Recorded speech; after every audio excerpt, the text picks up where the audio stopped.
night in Bahrain, and every second counts. Ferrari detonates a stunning 1 minute 26.4 seconds, the fastest lap on the board. But Mercedes grinds away, relentless on long runs, their pace refusing to fade over 35 punishing laps. Red Bull's car is twitchy, chasing answers while McLaren slips under the radar, quietly stacking competitive times. Chaos on the pit wall, radio codes flying, engineers sweating over telemetry, and nobody knows who is hiding what in the tank. The numbers say one thing, the tension screams another. So with all eyes hunting for that one true fastest team before round one, do you trust the stopwatch or the secrets behind it? Engines scream beneath the floodlights as Ferrari detonates the timing screens, Carlos Sainz unleashing a 1 minute 26.421 seconds lap, faster than anyone predicted, faster than anyone else dares. The sector splits flash red, 23.712 seconds in Sector 1, 31.104 seconds in Sector 2, 31.605 seconds in Sector 3. At the end of the main straight, the trap speed blazes, 349.3 kilometers per hour. On the pit wall, engineers barely bother to hide their excitement. On the radio, a clipped message says, "That's the number," tension fizzing through static. Sainz's visor glints as he coasts through the cool-down lap, his heart rate barely dropping. Every rival screen in the paddock lights up with the same number, Ferrari, top of the board. But this is not just raw horsepower. Ferrari's setup is stripped for speed. Minimum floor height at 30 millimeters, rear wing trimmed to a razor-thin 2.5 degrees. The car slices through the night with barely any drag, the new regulations exploited to the edge. There is a new trick at play too, a vortex generator discreetly mounted on the rear right wheel.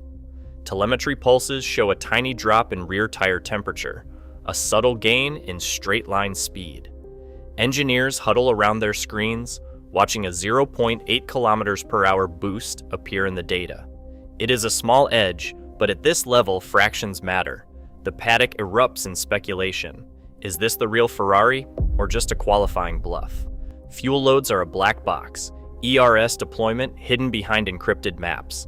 Even the pit crew's body language gives nothing away. For now, the stopwatch is all that counts, and Maranello owns it. The message to the rest of the grid is clear. If you want to take pole in 2026, you will have to go through Maranello first. But in the shadows, whispers begin. How much of this is real, and how much is smoke and mirrors? Sector times light up the monitors, but a stopwatch never tells the whole story. Testing is a hall of mirrors. One lap can make a car look unstoppable, but the truth is buried in the details you cannot see. Fuel loads. Nobody outside the garage knows. ERS deployment. Teams run secret maps, cycling through conservative and aggressive settings without warning. Even tire compounds, softer or harder, by a single step, can twist the numbers beyond recognition. Former world champion and now technical analyst Lucas Weber puts it bluntly. A headline time in testing is just that, a headline. The sector deltas, the way a car gains 3/10 out of nowhere, is often smoke. You look for patterns, not fireworks. A car that is consistently quick in Sector 2, lap after lap, that is your clue. But if the time comes in a single burst, with a suspiciously high straight-line speed, you start asking questions. Was the tank empty? Was the ERS map set to qualifying mode? Or is it just a flex for the cameras? Every engineer in the paddock knows how easy it is to hide pace or to fake it. The data that leaks out, trap speeds and sector splits, can be engineered as much as the car itself. That is why, when Ferrari drops a bombshell lap, the sharpest minds on the pit wall do not just watch the time. They watch for the fade. Does the speed hold up over a stint? Does the car behave when the tires start to go, or does it fall apart? Until then, every number is a riddle. Tonight, the real story is written not in one-lap glory, but in the relentless grind that follows. As the spotlight swings to Mercedes, the question shifts. Who is built for the long haul, and who is just putting on a show? Lights flicker above the Mercedes garage as data streams in, each lap logged with clinical precision. While rivals chase glory on the leaderboard, Mercedes plays a different game. Their true statement isn't a single lap. It's the relentless, even grind of a race simulation. Hamilton straps in, visor down, and the car rolls out heavy, fuel tanks brimmed, every system set not for fireworks but for answers. The stint begins at a measured 1 minute 27.0 seconds. Then the numbers start their slow, inevitable climb. Lap after lap, the fade is almost imperceptible, just over 0.05 seconds lost each lap. The total drop after 35 laps ticks up to 1.886 seconds. It's a curve that tells a story of control. Tire wear rises but never spikes. Temperatures peak, then settle back as the car's systems adapt. There's no panic on the pit wall. The engineer's eyes dart between screens, watching the degradation line stay flat while others spike and tumble. Behind the scenes, Mercedes is trialing new hardware, a full rim shroud locked onto all four wheels. The data hints at a subtle drag cut, a 0.5% gain that doesn't shout but whispers over the long run. In Sector 3, notorious for exposing weakness as tires fade, Mercedes quietly claws back a 10th here, a 100th there.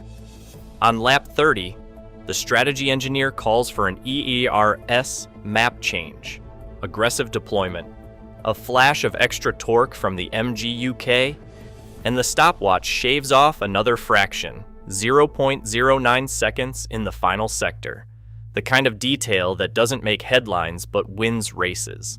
Hamilton's radio crackles. "How's the drop?" The response is calm, almost bored. Degradation curves clean. Numbers look good. No chest thumping, no wild celebrations, just a ledger of consistency. A car that refuses to fall apart when the laps pile up. The paddock watches, trying to decode the true weight in the tank. The real pace masked by Mercedes' methodical program. On paper, they haven't topped the timesheets, but on the long-run charts, the silver cars are everywhere, hovering, patient, waiting for the truth to come out when the lights finally go out for real. Red Bull's garage pulses with a different energy, restless, almost frantic.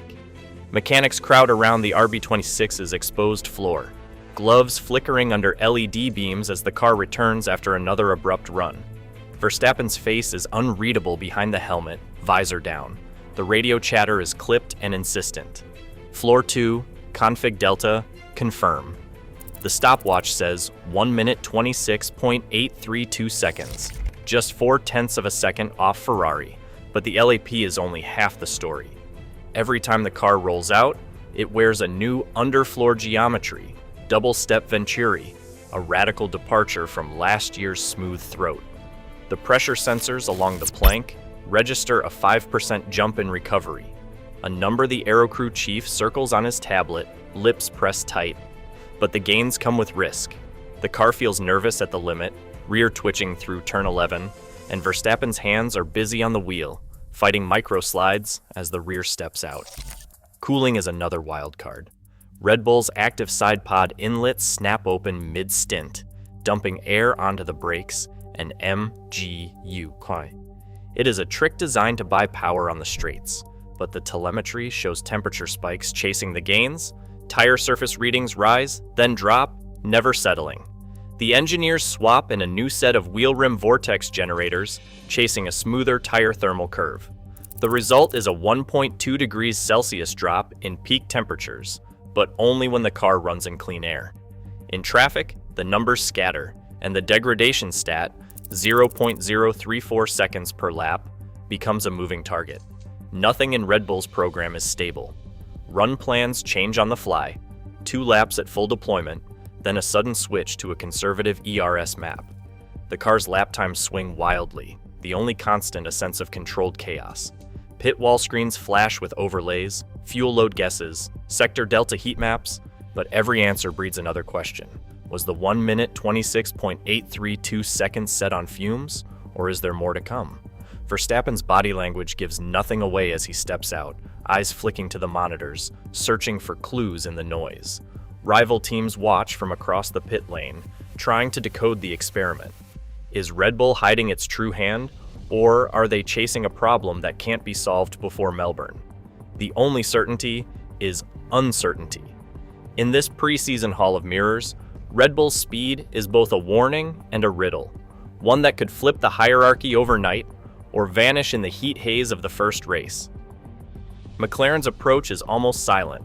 No headline times, just a steady rhythm as the orange cars cycle through their program.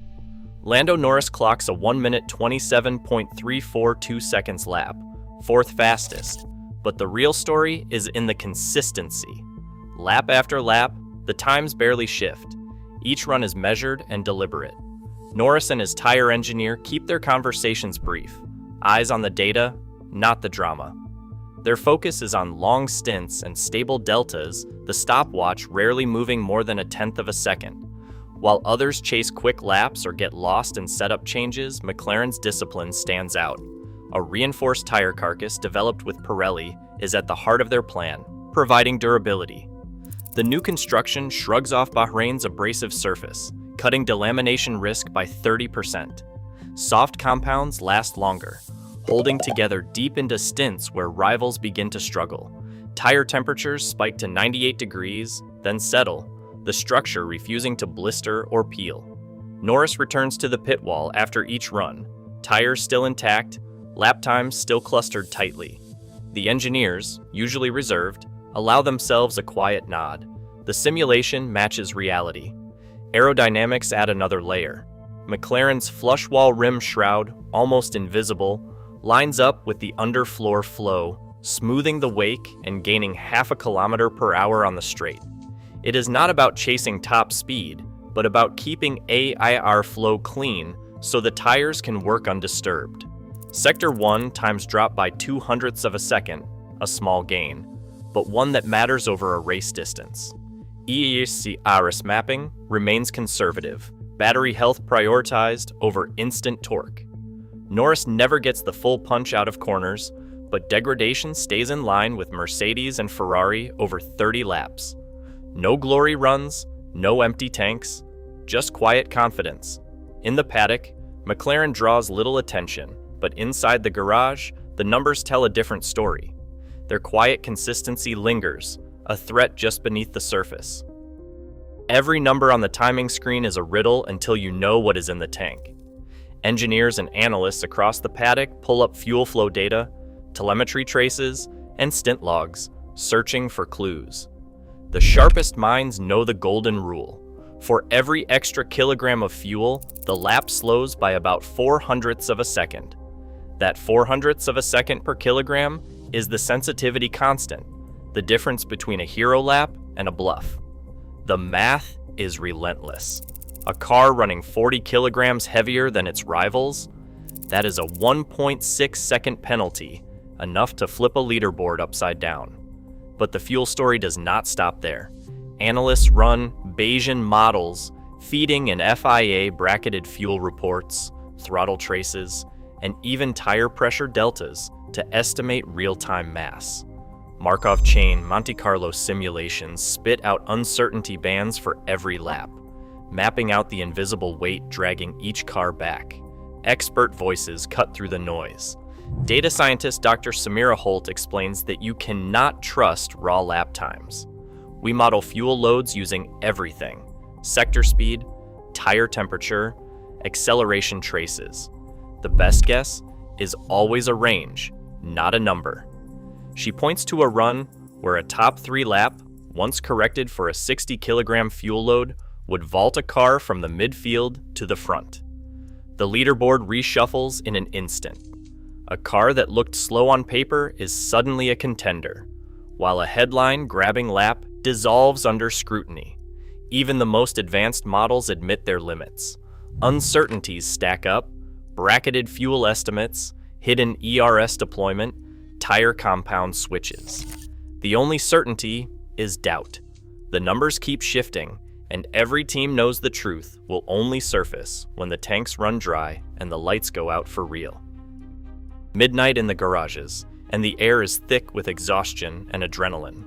Engineers hunch over glowing laptops, faces drawn, eyes darting between numbers and live feeds.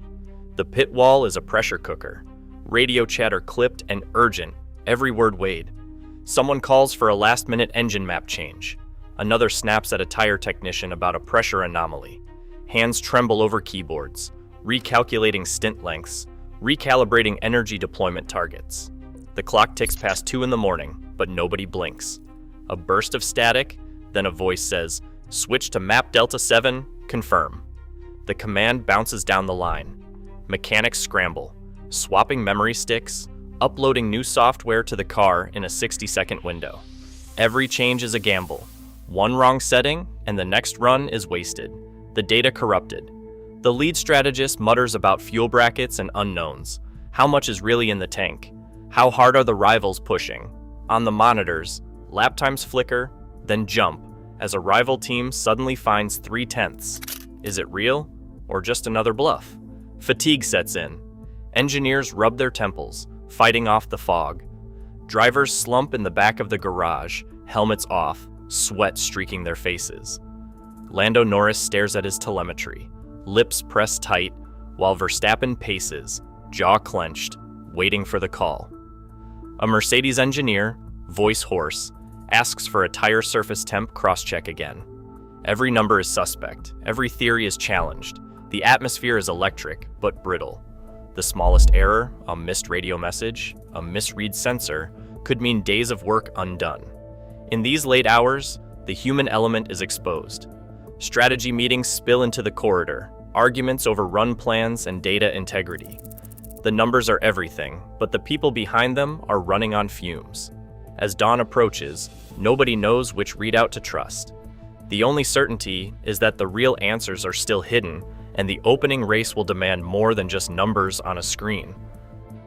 No matter how many numbers flicker across the timing screens, the leaderboard offers nothing but riddles. Ferrari's name sits at the top, but even their engineers will not swear by it. Mercedes has logged more laps than anyone, but their true pace is buried under layers of strategy and silence. Red Bull's experiments litter the garage floor, new floors, wild ERS maps, last-minute cooling tricks, each run rewriting their own script.